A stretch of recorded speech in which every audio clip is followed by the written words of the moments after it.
In today's video, I'm going to teach you how to export Confluence pages to a EDF file.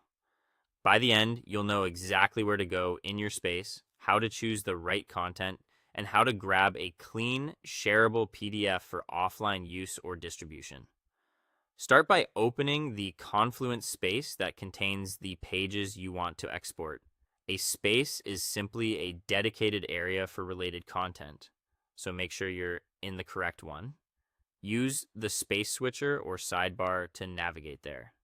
If you don't see the pages you expect, double check that you're in the right space and that you have permission to view its content. Next, go to Space Settings. You'll usually find this near the bottom of the space sidebar or under the Space Names menu. If you can't access it, you may need Space Admin permissions. In that case, ask an administrator to help or to run the export for you. From Space Settings, open Export or Content Tools. Depending on your Confluence version, the wording may differ. In some layouts, you'll see Content Tools with an Export tab. In others, you'll see Export directly. Both lead to the export options you need. Choose PDF Export. Confluence often offers additional formats like HTML or XML for different use cases. But for a polished, ready-to-share document, PDF is the right choice. Selecting PDF export opens a screen where you control what goes into the file. Now select the pages or page tree you want to include. You can export an entire space tree or narrow it to specific pages. Use the checkboxes to include the main page and, if needed, all of its child pages.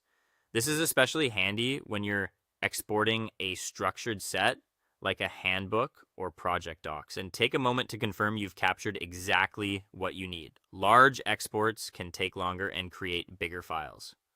When you're ready, start the export and wait for Confluence to generate the PDF. You may see a progress indicator. Keep the tab open while it runs, especially for big spaces. If it seems slow, that's normal for spaces with many images or attachments. Once the export finishes, download the PDF file.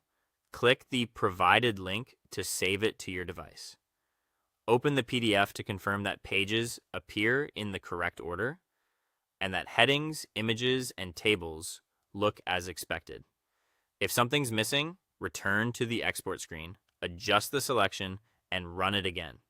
That's all there is to it. Your Confluence content is now neatly packaged in a single PDF you can archive, email, or print.